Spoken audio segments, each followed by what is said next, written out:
নমস্কার। পশ্চিমবঙ্গ সমগ্র শিক্ষা মিশন বিদ্যালয় শিক্ষা বিভাগ পশ্চিমবঙ্গ সরকারের উদ্যোগে বাংলা শিক্ষা ক্লাসরুমে আপনাদের সকলকে স্বাগত। আমি সুদেষ্ণা রায়, সহশিক্ষিকা, Banipith girls higher secondary school. আমাদের আজকের আলোচনার বিষয় নবম শ্রেণীর ভূগোলের মানচিত্র চিহ্নিতকরণ। নবম শ্রেণীর ভূগোলে পশ্চিমবঙ্গের ভূমিরূপ, নদ নদী, জলবায়ু, কৃষি, শিল্প, পর্যটন কেন্দ্র, শহর ইত্যাদি নিয়ে যে আলোচনা করা হয় সেগুলিকে মানচিত্রে চিহ্নিতকরণের যে বিষয়টি আজকে আমরা তাই নিয়ে আলোচনা করব। প্রিয় শিক্ষার্থীরা, তোমরা পশ্চিমবঙ্গের যে মানচিত্র চিহ্নিতকরণের জন্য যে মানচিত্রটি পাবে, এসো আমরা আগে সেটিকে দেখে নিই। তার আগে বলি যে পশ্চিমবঙ্গ মধ্যশিক্ষা পর্ষদের যে সিলেবাস রয়েছে, যে কোশ্চেন স্ট্রাকচার, তাতে তোমাদের নবম শ্রেণীর যে একদম ফাইনাল পরীক্ষা, সেখানে 10 নম্বর থাকে এই মানচিত্র চিহ্নিতকরণের জন্য।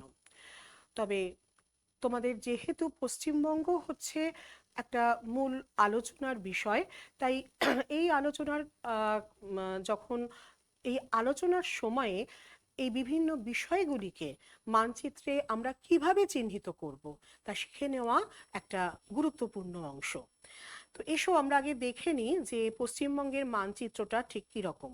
দেখো, তোমরা এখানে পশ্চিমবঙ্গের একটি মানচিত্র দেখতে পাচ্ছ এবং একটা জিনিস তোমাদেরকে এখানে খেয়াল রাখতে হবে, যে কোনো মানচিত্র যখন তোমরা যখন আগে অবজার্ভ করবে বা যে কোনো মানচিত্র যখন চিহ্নিত করতে যাবে, সেই যে কোনো একটি কেন্দ্র, কোনো একটি অঞ্চল, সেগুলিকে চিহ্নিত করার জন্য যে দুটি জিনিসকে মাথায় রাখতে হবে, তার একটি হচ্ছে অক্ষাংশ এবং আরেকটি হচ্ছে দ্রাঘিমাংশ। যে কোনো স্থান বা যে কোনো অঞ্চলকে যদি আমরা অক্ষাংশ এবং দ্রাঘিমাংশের পরিপ্রেক্ষিতে মনে রাখতে পারি, তাহলে কিন্তু আমাদের মানচিত্র চিহ্নিতকরণের যে কাজটি সেটি অনেক সোজা হয়ে যায়।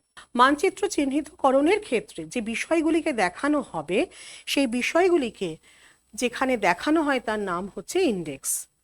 ঠিক এরকমভাবে এই মানচিত্রের পাশে এরকমভাবে একটা বক্স করে, এখানে যেহেতু তোমাদের সাধারণত 10টি বিষয়কে চিহ্নিত করতে বলা হয়, তাই আমি এখানে 1 থেকে 10 অবধি দিয়েছি। প্রশ্নপত্র অনুসারে তোমরা প্রথমেই এই 10টি পয়েন্টকে আগে তোমরা এভাবে ইন্ডেক্সে লিখে নেবে। এবার এখানে একটা কথা বলি যে এই যে পশ্চিমবঙ্গের মানচিত্র, এই পশ্চিমবঙ্গের যে বাউন্ডারি তোমরা দেখতে পাচ্ছ, অর্থাৎ স্টেট বাউন্ডারি এবং যে ইন্টারন্যাশনাল যে বাউন্ডারি তোমরা এখানে দেখতে পাচ্ছ, এর ভেতরে কিন্তু কোনো ডিস্ট্রিক্ট বাউন্ডারি থাকবে না। যে মানচিত্র চিহ্নিতকরণের জন্য তোমাদের সাধারণত দেওয়া হয়, সেখানে কোনো ডিস্ট্রিক্ট বাউন্ডারি থাকে না। তো তাহলে আমাদের যেটা খুব ভালোভাবে বুঝে নিতে হবে যে পশ্চিমবঙ্গের চারপাশে কি রয়েছে। কারণ পশ্চিমবঙ্গের এই যে পশ্চিম দিকটা, এই পশ্চিম দিকের অধিকাংশগুলোই হচ্ছে স্টেট বাউন্ডারি। কি কি আছে? ওপরে রয়েছে বিহার, ঝাড়খণ্ড এবং এখানে হচ্ছে উড়িষ্যা।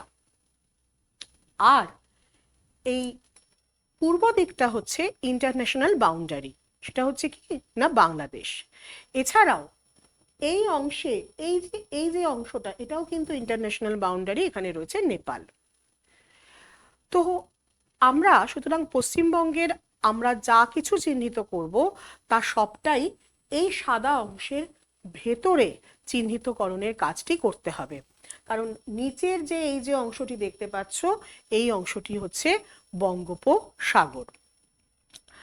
চিহ্নিতকরণের জন্য যে কিছু চিহ্ন আমরা ব্যবহার করব, এই চিহ্নগুলিকে বলা হয় প্রতীক চিহ্ন। সাধারণত আমরা এখানে যে প্রতীক চিহ্নগুলো তোমরা দেখতে পাচ্ছ, সাধারণত আমরা এই ধরনের কিছু প্রতীক চিহ্ন ব্যবহার করে থাকি। তবে প্রয়োজন সাপেক্ষে আমরা এগুলোকে সামান্য এদিক ওদিক করতে পারি। আমি তোমাদের সুবিধার জন্য প্রচলিত কয়েকটি প্রতীক চিহ্নকে এখানে আমি তোমাদের জন্য দিয়ে দিলাম। তাহলে এসো আমরা একটা একটা করে পশ্চিমবঙ্গের যে বিভিন্ন বিষয়গুলি, সেগুলো একটু চিহ্নিতকরণ আমরা কিভাবে করতে পারি সেটা আমরা দেখে নিই। আমরা পশ্চিমবঙ্গের ভূপ্রকৃতির ক্ষেত্রে আমরা যে বিষয়গুলিকে আমরা তোমাদের সামনে নিয়ে এসেছি, এইগুলিকে সান্দাকফু হচ্ছে পশ্চিমবঙ্গের সর্বোচ্চ শৃঙ্গ। তো সেই সর্বোচ্চ শৃঙ্গ কোথায় অবস্থিত? দেখো, এই যে যে পশ্চিমবঙ্গের যে এই যে একদম ওপরের যে অংশটি রয়েছে, এই ওপরের অংশে দেখো একটা 27 ডিগ্রি তোমরা অক্ষরেখা তোমরা দেখতে পাচ্ছ। এই 27 ডিগ্রি অক্ষরেখার ঠিক এইরকম জায়গাটাতে, যেহেতু সান্দাকফু হচ্ছে শৃঙ্গ, তাই এরকম ত্রিভুজ করে আমরা জিনিসটাকে আমরা দেখালাম। এবং যেহেতু সান্দাকফু এখানে 1 নম্বরে রয়েছে, তাই আমরা এর পাশে কি লিখলাম? আমরা এর পাশে 1 নম্বর লিখে দিলাম। একটা কথা মনে রাখবে যে কখনোই ম্যাপের ভেতরে কোনো লেখা লিখবে না। কেন লিখবে না? কারণ ম্যাপে আমরা যে জায়গাটাকে দেখাচ্ছি, সেই জায়গাটি একটি অক্ষাংশ এবং একটি দ্রাঘিমাংশের পরিপ্রেক্ষিতে দেখাচ্ছি। তাহলে আমি যখন এখানে একটা ত্রিভুজ আঁকছি, অর্থাৎ একটা শৃঙ্গকে যখন আমরা বোঝাচ্ছি, তখন সেটা একটা নির্দিষ্ট অক্ষাংশ এবং দ্রাঘিমাংশের উপরে অবস্থিত। তাহলে এর পাশে যদি আমি সান্দাকফু লিখি, তখন কিন্তু আমাদের মধ্যে একটা কনফিউশন তৈরি হতে পারে, সান্দাকফুটা আসলে কোথায়, ওই ত্রিভুজের ওপরে নাকি ওই লেখার উপরে। তাই ম্যাপের ভেতরে কখনো কিছু লিখবে না, ম্যাপের ভেতরে প্রতীক চিহ্ন দিয়ে তার পাশে শুধু নাম্বারিং করে দেবে, তাতে ম্যাপটাও অনেক পরিষ্কার থাকে। দ্বিতীয়ত কি রয়েছে, যে উত্তরের পার্বত্য অঞ্চল। আমরা জানি যে আমাদের পশ্চিমবঙ্গের একেবারে উত্তরে হিমালয় পর্বতমালার যে নিচের অংশ, অর্থাৎ শিবালিক, সেই অংশটি আছে। সেটি কোথায় রয়েছে? তোমাদের বোঝার সুবিধার জন্য আমি একটু রংটা চেঞ্জ করে দিচ্ছি। দেখো, এই যে অঞ্চলটা, এইটা হচ্ছে উত্তরের পার্বত্য অঞ্চল। এবং এখানে তোমরা যেটা করতে পারো কি, এরকম ভাবে দাগ দিয়ে এই পার্বত্য অঞ্চলটাকে দেখাতে পারো। সেক্ষেত্রে যেটা করতে হবে, এইখানে একটা বক্স করে এই অঞ্চলটিকে দেখিয়ে দিতে হবে এবং এইখানে 2 নম্বর লিখে দেওয়া হলো। এরপরে রয়েছে কি, গোর্গাবুরু। গোর্গাবুরু হলো পশ্চিমের মালভূমি অঞ্চলের সর্বোচ্চ শৃঙ্গ। সেটা কোথায়? না, এই রকম জায়গাটাতে হচ্ছে গোর্গাবুরু। এই যে এখানে 23 ডিগ্রি অক্ষরেখা আর এখানে হচ্ছে 86 ডিগ্রি পূর্ব দ্রাঘিমা রেখা, মোটামুটি এই দুটির একটা যে মানে এই 23 ডিগ্রি অক্ষরেখার একটু ওপরে এবং 86 ডিগ্রি অক্ষরেখার স্লাইড ডান দিকে হচ্ছে গোর্গাবুরু, 3 নম্বর। এবং আমি তার আগেই 6 নম্বর পয়েন্টে চলে যাই, কারণ গোর্গাবুরুর ঠিক নিচের অংশটায় আমি যদি এইখানে যদি গোর্গাবুরু আঁকি, তাহলে গোর্গাবুরুর ঠিক নিচের অংশেই হচ্ছে অযোধ্যা পাহাড়। অর্থাৎ এটা যদি আমার 3 নম্বর হয়,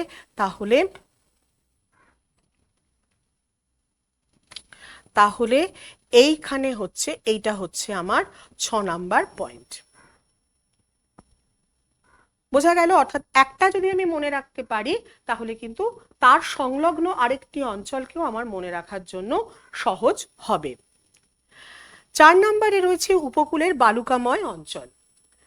আমরা জানি যে আমাদের দক্ষিণ যে আমাদের অংশ, তার এই বাঁ দিকের যে অংশটা, এটা হচ্ছে সুন্দরবন, আর এই অংশটা হচ্ছে আমার উপকূলের বালুকাময় অঞ্চল, যেটা কিনা আমরা কাঁথি, দীঘা এখানে দেখতে পাই। তাহলে সেটা কিরকম ভাবে দেখাবো?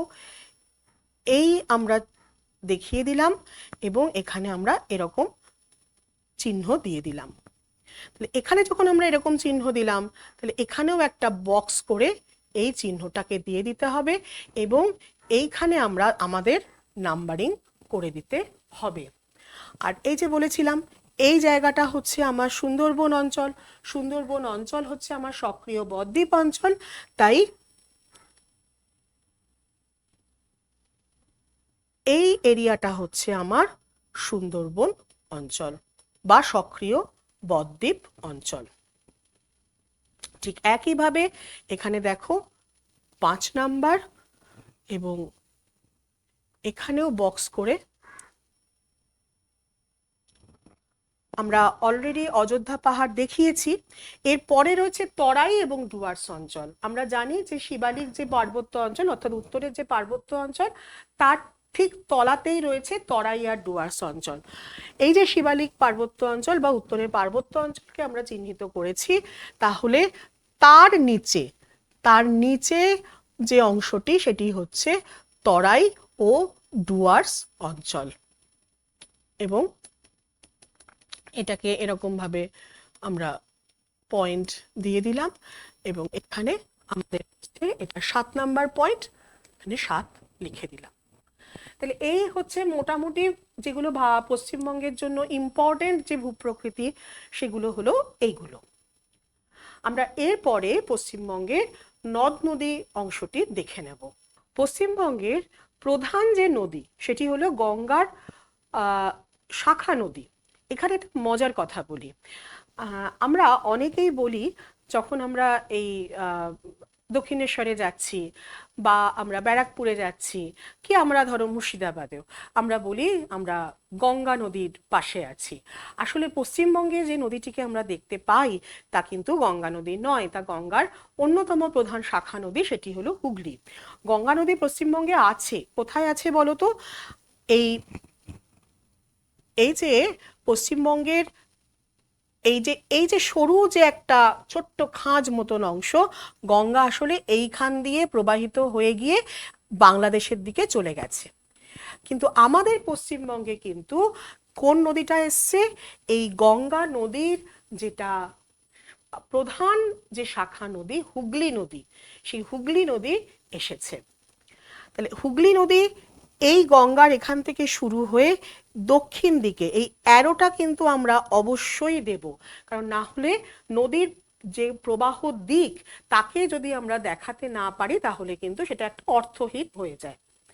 তো তাহলে এটি হলো হুগলি নদী, যেটা হলো পশ্চিমবঙ্গের অন্যতম প্রধান নদী বা গঙ্গার অন্যতম শাখা নদী। উত্তরবঙ্গের অন্যতম প্রধান নদী হচ্ছে তিস্তা। সেটা কোথায়? এই যেটা আমাদের এই উত্তরের যে এই যে অংশটি তার এইরকম জায়গা থেকে এসে এরকম ভাবে একটা বাঁক নিয়ে এই 89 ডিগ্রি দ্রাঘিমা রেখা বরাবর এ বাংলাদেশের দিকে ঢুকে গেছে। এটি হলো উত্তরবঙ্গের অন্যতম প্রধান নদী। উত্তরবঙ্গের আর একটা অন্যতম প্রধান নদী হচ্ছে মহানন্দা। মহানন্দা নদী কিন্তু দেখো একটু খেয়াল করে দেখবে এই 88 ডিগ্রি দ্রাঘিমা এবং এদিকে 27 ডিগ্রি যে অক্ষরেখা এর এই জায়গাটা দিয়ে ঢুকে এই পশ্চিমবঙ্গের এই সীমানাকে টাচ করে আবার এখানে একটা বাঁক নিয়ে পশ্চিমবঙ্গ থেকে বেরিয়ে গিয়ে আবার পশ্চিমবঙ্গে ঢুকে এসেছে। তো এই গতিপথটাকে কিন্তু আমাদেরকে একটুখানি খেয়াল রাখতে হবে, না হলে, এবং এই গতিপথটাকে বোঝানোর জন্য এই যে এই অ্যারোগুলোকে আমাদের অবশ্যই ব্যবহার করতে হবে। এটি হলো উত্তরবঙ্গের আরো একটি গুরুত্বপূর্ণ নদী, সেটি হলো মহানন্দা। পশ্চিমবঙ্গে যদি পশ্চিম দিকের যে নদীগুলো আমরা দেখি তার অন্যতম হচ্ছে দামোদর। দামোদর নদী কোথায় অবস্থিত? এই যে দেখো এইভাবে এসে এটা এরকম, এবং এক্ষেত্রেও তাই একই রকম এই অ্যারোটা দরকার। এবং খেয়াল করো যে এটা আমার হচ্ছে 23 ডিগ্রি 24 ডিগ্রি, তার মানে এর মাঝ বরাবর হচ্ছে আমার 23.5 ডিগ্রি, অর্থাৎ এই 23.5 ডিগ্রি যে অক্ষরেখা তার কিছুটা নিচ দিয়ে এটা প্রবাহিত হয়ে এসছে এবং হয়ে এসে তারপরে এইটি হচ্ছে 88 ডিগ্রি, এই 88 ডিগ্রি দ্রাঘিমা রেখা বরাবর এ নিচের দিকে সোজা এসে এই যেখানে এই রূপনারায়ণ এসে এইখানে মিশেছে, এইখানে নদীটি এসে শেষ হয়েছে। এটি হলো দামোদর। আচ্ছা, এরপরে দেখো আমাদের নেক্সট যেটা রয়েছে হুগলি নদীর একটি উপনদী। এখানে 5 আর 6 এই দুটি পয়েন্টকে একটু খেয়াল করো। 5 নাম্বার পয়েন্টে রয়েছে হুগলি নদীর উপনদী, নম্বরে হচ্ছে হুগলি নদীর শাখা নদী। এখানে তোমাদের বলি যে সবসময় যে একেবারে স্পেসিফিক নাম ধরেই প্রশ্ন আসবে বা চিহ্নিতকরণ করতে দেবে তা কিন্তু নাও হতে পারে। এখানে যেমন বলা রয়েছে হুগলি নদীর একটি উপনদী, অর্থাৎ তোমাকে সেই উপনদীটার নাম লিখে নিতে হবে।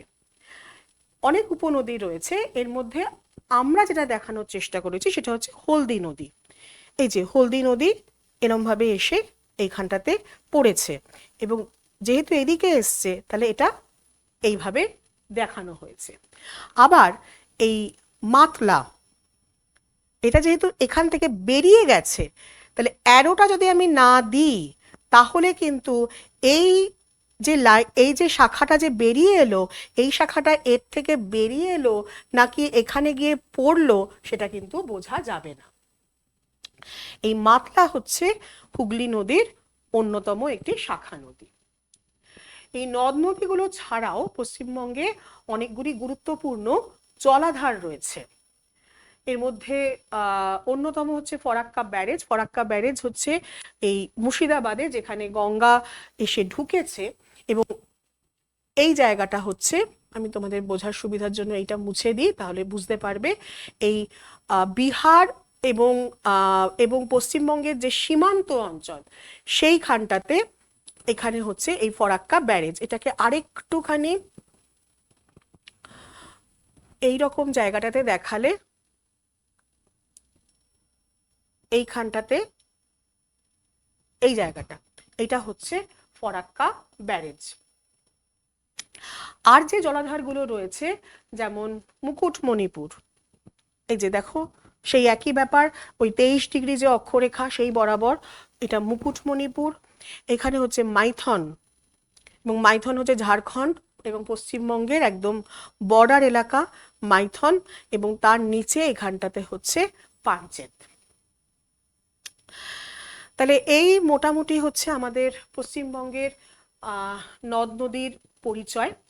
আমরা একটু পশ্চিমবঙ্গের এবার একটু জলবায়ু এবং স্বাভাবিক উদ্ভিদ মৃত্তিকা অঞ্চল এগুলোকে এবার একটু দেখে নিই। পশ্চিমবঙ্গের উষ্ণতম যে স্থান, দেখো তোমরা এখানে দেখতেই পাচ্ছ নাম লেখা রয়েছে তোরাং। কোথায় অবস্থিত? এই যে পুরুলিয়া, 86 ডিগ্রি পূর্ব দ্রাঘিমা রেখা, তার উপরে পশ্চিমবঙ্গের উষ্ণতম স্থান। শীতলতম স্থান কোথায়? সান্দাকফু, ওই যে একটু আগে দেখালাম যে শৃঙ্গটা দেখিয়েছিলাম, সেইখানে হচ্ছে পশ্চিমবঙ্গের শীতলতম স্থান। শুষ্কতম স্থান, শুষ্কতম স্থান হচ্ছে সুইসা। এটাও দেখো এই যে আমরা যে তোরাং দেখালাম তার একটু নিচে। এবং পশ্চিমবঙ্গের আর্দ্রতম স্থান বক্সাদুয়ার। এখানে খেয়াল করো প্রত্যেকটার ক্ষেত্রেই কিন্তু আমি পাশে ব্র্যাকেটে নামগুলো লিখেছি, অর্থাৎ তোমাদের যখন প্রশ্নপত্র থাকবে সবসময় যে ওই বক্সাদুয়ার নাম দিয়েই আসবে প্রশ্ন তা কিন্তু নাও হতে পারে। বক্সাদুয়ার যেহেতু পশ্চিমবঙ্গের আর্দ্রতম স্থান, তাই প্রশ্নটা এলো পশ্চিমবঙ্গের আর্দ্রতম স্থান। তখন শুধুমাত্র কিন্তু এখানে চিহ্নিতকরণের কাজ করলেই তোমার হবে না, তোমায় কিন্তু পাশে ওই নামটা লিখে দিতে হবে, কারণ তুমি যে জায়গাটাকে জানো সেটা তো তোমাকে জানাতে হবে যে জায়গাটা এক্স্যাক্টলি কি। কাজেই এই নামটা কিন্তু কেউ লিখতে ভুলবে না। এবং এরপরে দেখো রয়েছে কি, যে পশ্চিমবঙ্গের দক্ষিণ পূর্ব মৌসুমী বায়ুর প্রবাহ পথ কোন দিক দিয়ে আসছে? দক্ষিণ পূর্ব মৌসুমী বায়ু, অর্থাৎ জিনিসটা এই এরকম ভাবে আমরা অ্যারো দিয়ে দেখিয়ে দেব। ঠিক আছে? ম্যানগ্রোভ অরণ্য অঞ্চল, আমরা পশ্চিমবঙ্গের যে সুন্দরবন অঞ্চল সেটাই ম্যানগ্রোভ অরণ্য অঞ্চল। অতএব এই জায়গাটাকে আমরা, যেটা ছিল হচ্ছে সেই সক্রিয় বদ্বীপ ছিল, সেই জায়গাটাকে আমরা এরকম ভাবে চিহ্নিত করে দিতে পারি।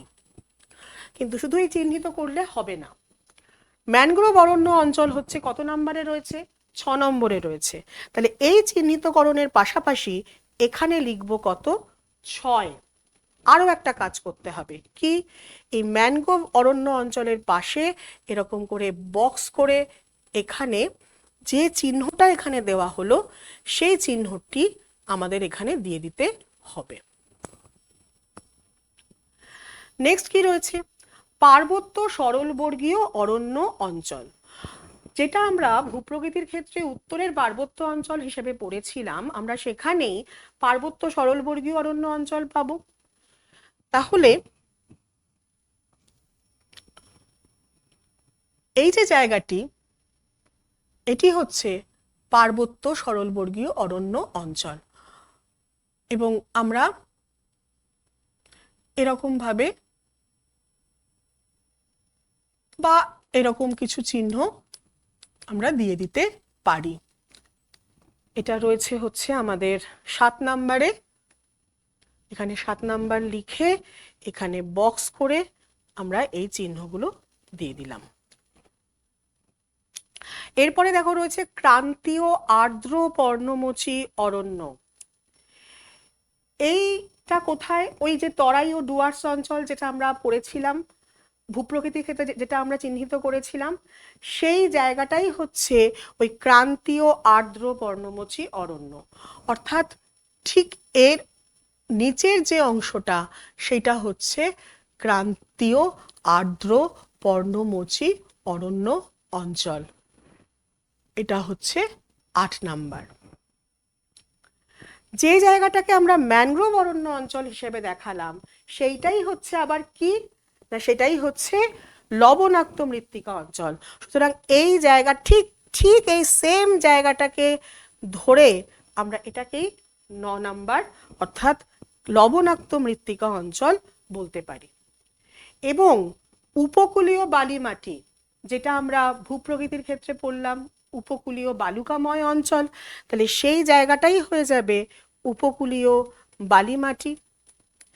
দেখো এইভাবে আমরা কিন্তু একটা জিনিসকেই একাধিক ভাবে আমরা কিন্তু তাকে মনে রাখতে পারি খুব সহজেই।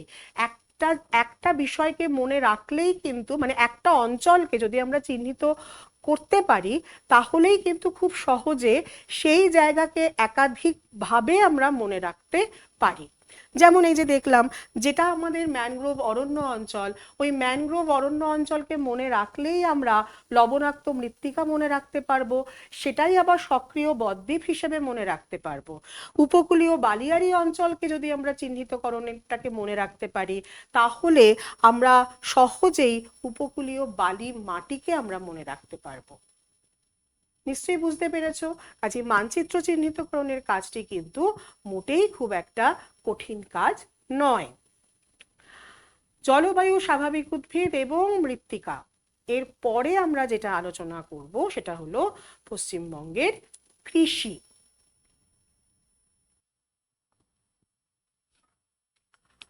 পশ্চিমবঙ্গের কৃষি ক্ষেত্রে আমরা প্রধান যে কৃষিজ ফসলগুলি সেগুলি কোন কোন অঞ্চলে অবস্থিত সেটা আমরা একটু দেখে নেব।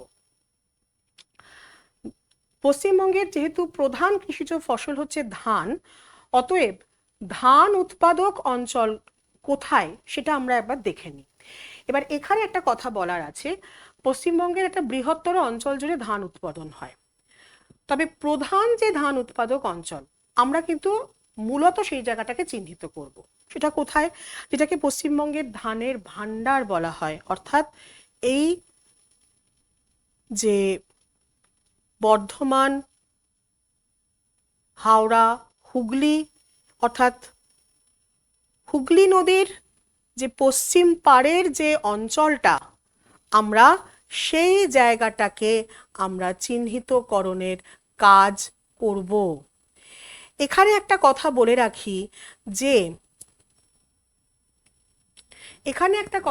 রাখি যে তোমরা এই অঞ্চলটাকে বাদ রেখেও তোমরা কিন্তু এই অঞ্চলগুলিও কিন্তু ধান উৎপাদনের জন্য, এই অঞ্চলেও কিন্তু ধান উৎপাদন হয়ে থাকে। এই পশ্চিমবঙ্গের যে হুগলি নদীর যে পূর্ব যে অংশটি, সেইখানেও কিন্তু ধানের উৎপাদন যথেষ্ট পরিমাণে হয়ে থাকে। তোমরা এই অঞ্চলগুলোকেও দেখাতে পারো, এমনকি তোমরা এই সামগ্রিকটাও দেখাতে পারো। তবে প্রধান যে ধান উৎপাদক অঞ্চল অর্থাৎ এটিকে কিন্তু অবশ্যই করে যখন পশ্চিমবঙ্গের ধান উৎপাদক অঞ্চল চিহ্নিতকরণের কাজ করবে তখন সেটা তোমাকে দেখাতেই হবে। এবং এই অঞ্চল চিহ্নিতকরণের ক্ষেত্রে একটু পশ্চিমবঙ্গের বিভিন্ন যে জেলাগুলি, সেই জেলাগুলির অবস্থানটি কোথায় সেটিকে কিন্তু আমাদের একটু মাথায় রাখতে হবে। কারণ পশ্চিমবঙ্গের এখানে মুর্শিদাবাদ, তারপরে নদিয়া, তারপরে উত্তর চব্বিশ পরগনা, এখানে বীরভূম, এই যে পরপর যে অবস্থানগুলি, সেই অবস্থানগুলিকে অবশ্যই করে কিন্তু আমাদেরকে মনে রাখতে হবে, বিশেষত এই অঞ্চল চিহ্নিতকরণের ক্ষেত্রে। ধানের পরে দেখো রয়েছে পাট উৎপাদক অঞ্চল। আমরা জানি যে এই যে হুগলি নদীর যে এই যে পূর্ব যে অংশ, সেই পুরো অংশটা জুড়েই কিন্তু পাট উৎপাদন হয়। কাজেই এই পুরো অঞ্চলটাকেই আমরা একদম ওই সক্রিয় বদ্বীপটি বাদ দিলে, অর্থাৎ মুর্শিদাবাদ, নদিয়া এবং উত্তর চব্বিশ পরগনা, এই পুরো অংশটিকেই আমরা পাট উৎপাদক অঞ্চল হিসাবে চিহ্নিত করব। এবং অন্যান্য আগের মানচিত্রগুলোকে যেভাবে আমরা শিখেছি ঠিক সেই একইভাবে এখানে আমরা 2 নাম্বার দিয়ে দেব, এবং এখানেও আমরা বক্স করে এই চিহ্নটিকে দিয়ে দেব। এরপরে হচ্ছে চা উৎপাদক অঞ্চল। ওই যে সেই উত্তরের পার্বত্য অঞ্চল যেটা আমরা ভূমিরূপে পড়েছিলাম, যেটাকে চিহ্নিত করতে শিখেছিলাম, সেই জায়গাটাই হচ্ছে আমাদের চা উৎপাদক অঞ্চল। অর্থাৎ এই অংশটি হচ্ছে উত্তরের চা উৎপাদক অঞ্চল।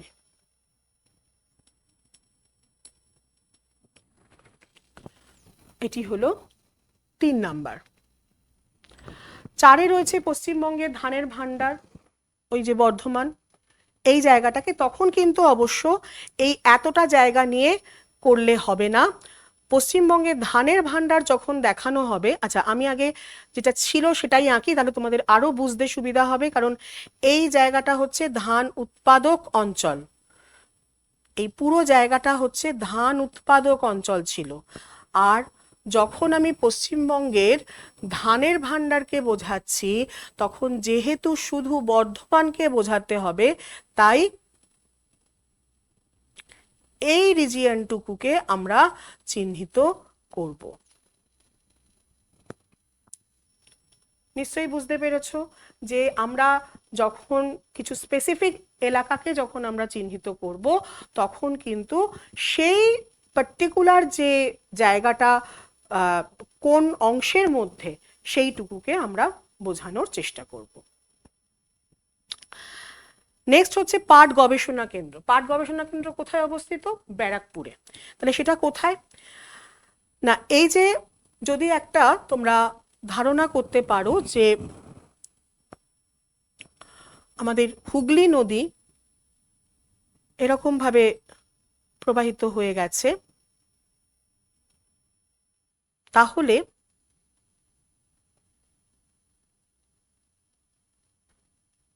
তাহলে এই হুগলি নদীর এরকম জায়গায় আমাদের কলকাতা, এই হচ্ছে ব্যারাকপুর।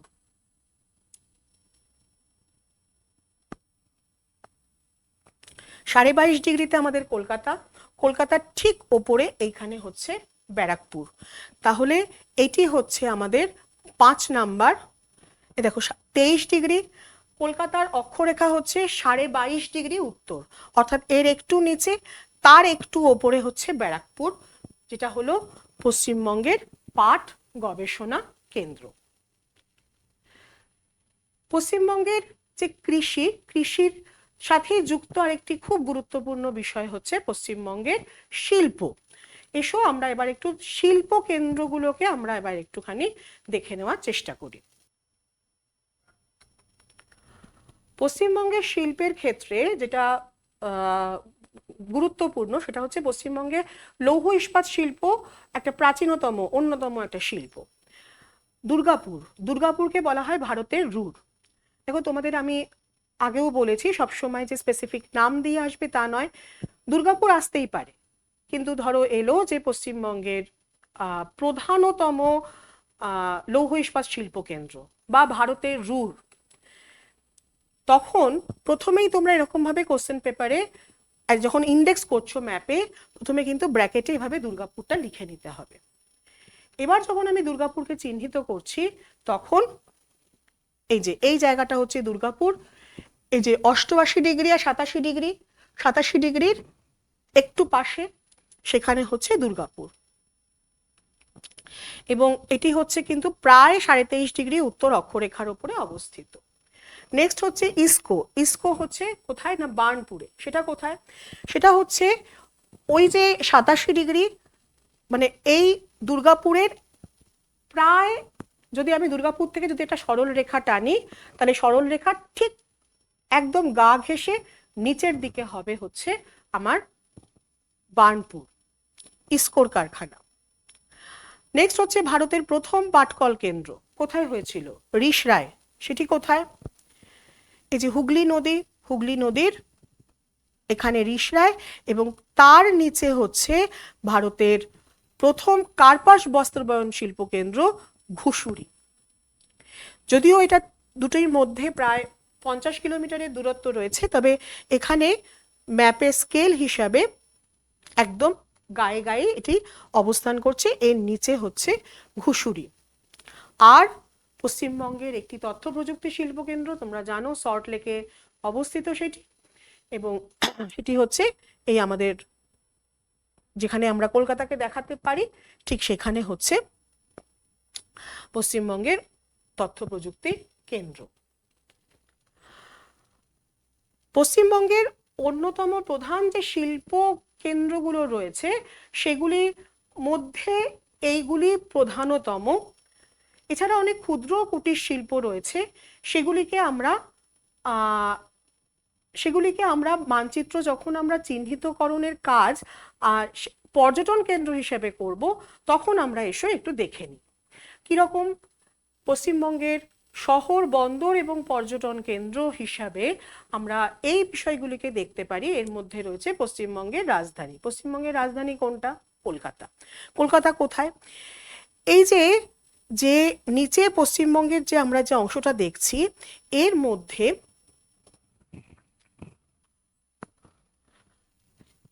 এইখানে হচ্ছে এই হচ্ছে আমাদের পশ্চিমবঙ্গের রাজধানী বা কলকাতা। একটি সাংস্কৃতিক পর্যটন কেন্দ্র। এই সাংস্কৃতিক পর্যটন কেন্দ্র হিসেবেও কিন্তু তোমরা কলকাতাকে লিখতে পারো, তবে শান্তিনিকেতনকে তোমরা এই সাংস্কৃতিক পর্যটন কেন্দ্র হিসেবে দেখাতে পারো। কোথায় সেটা? এই যে 23.5 ডিগ্রি যে উত্তর অক্ষরেখা, অর্থাৎ 24 ডিগ্রি আর 23 ডিগ্রির মাঝ বরাবর যদি আমি একটা রেখাকে ধরতে পারি, আর এখানে 87 ডিগ্রি এবং 88 ডিগ্রিকে যদি আমি সমান 3টে ভাগে ভাগ করি, তাহলে প্রথম যে ভাগটা পড়ছে তার যে ক্রসিং পয়েন্ট এই রকম জায়গাতে হচ্ছে আমার শান্তিনিকেতন। এই পয়েন্ট হচ্ছে আমার শান্তিনিকেতন। এটি একটি সাংস্কৃতিক পর্যটন কেন্দ্র। অবশ্যই ওইখানে কিন্তু লিখে দিতে হবে যে সাংস্কৃতিক পর্যটন কেন্দ্র হিসাবে আমি কাকে দেখালাম। ঐতিহাসিক পর্যটন কেন্দ্র কোথায়? সেটা মুর্শিদাবাদে। এই যে 24 ডিগ্রি যে অক্ষরেখা যে গেছে, তার জাস্ট এই রকম জায়গাটাতে হচ্ছে আমার 3 নাম্বার ঐতিহাসিক পর্যটন কেন্দ্র। তবে ঐতিহাসিক পর্যটন কেন্দ্র হিসেবে যদি কেউ চাও, তোমরা মালদাকেও দেখাতে পারো। আরো অনেকগুলো রয়েছে। শৈল শহর, দার্জিলিং, ওই যে উত্তরের পার্বত্য অঞ্চল আমরা দেখিয়েছিলাম, বা সেইখানে এখানে হচ্ছে 4 নাম্বার শৈল শহর। দার্জিলিংকে আমরা ওখানে দেখাতে পারি।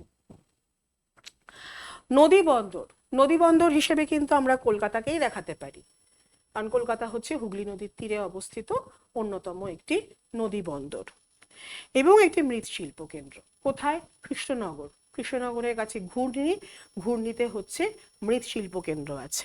তোমরা জানো যে কৃষ্ণনগর হচ্ছে 23.5 ডিগ্রি উত্তর অক্ষরেখার উপরে অবস্থিত। তো এই যে 23.5 ডিগ্রি, যে এই অর্থাৎ 24 আর 23-এর ঠিক মাঝ বরাবর যে রেখাটা আমরা পাচ্ছি, এই মাঝ বরাবর যে রেখাটা আমরা পাচ্ছি এবং 88 ডিগ্রি 30 মিনিট, এই দুটোর যে ক্রসিং পয়েন্ট, এই রকম জায়গাটাতে হচ্ছে আমার 6 নাম্বার কৃষ্ণনগর অবস্থিত। এই 88 ডিগ্রি আর 89 ডিগ্রির মাঝামাঝি এবং 23 আর 24-এর মাঝামাঝি, এই দুটোর ক্রসিং পয়েন্ট, এটি হচ্ছে আমার একটি মৃৎশিল্প কেন্দ্র।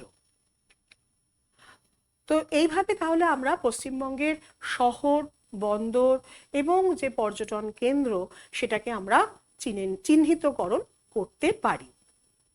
তাহলে আজকের আলোচনায় আমরা পশ্চিমবঙ্গের ভূপ্রাকৃতিক কিছু বিষয়, নদ নদী, পশ্চিমবঙ্গের জলবায়ু, পশ্চিমবঙ্গের স্বাভাবিক উদ্ভিদ, যেগুলো গুরুত্বপূর্ণ, পশ্চিমবঙ্গে গুরুত্বপূর্ণ শিল্প কেন্দ্র, কৃষি অঞ্চল, শহর, বন্দর, পর্যটন কেন্দ্র, এগুলিকে আমরা কিভাবে সহজে চিহ্নিতকরণ করতে পারবো সেই কাজগুলো কিন্তু আমরা শিখলাম।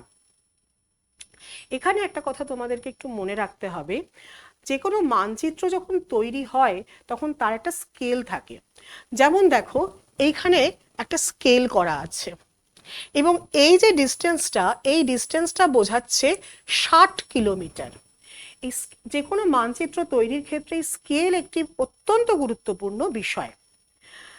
তাই যখন কোনো মানচিত্র চিহ্নিতকরণের কাজ করতে যাবে তখন একটা যে কোনো পয়েন্ট থেকে আর একটা পয়েন্টের দূরত্ব কতটা সেটা চোখের আন্দাজে না বুঝে একটু স্কেল দিয়ে মেপে রাখলে পরে, তাহলে যে ম্যাপে তোমরা মাপলে সেই ম্যাপের অনুযায়ী বা সেই ম্যাপের সাপেক্ষে যখন তোমরা অন্য মানচিত্রে সেটা চিহ্নিতকরণ করতে যাবে তখন তাকে চিহ্নিতকরণের করার কাজটা কিন্তু অনেক বেশি সহজ হয়।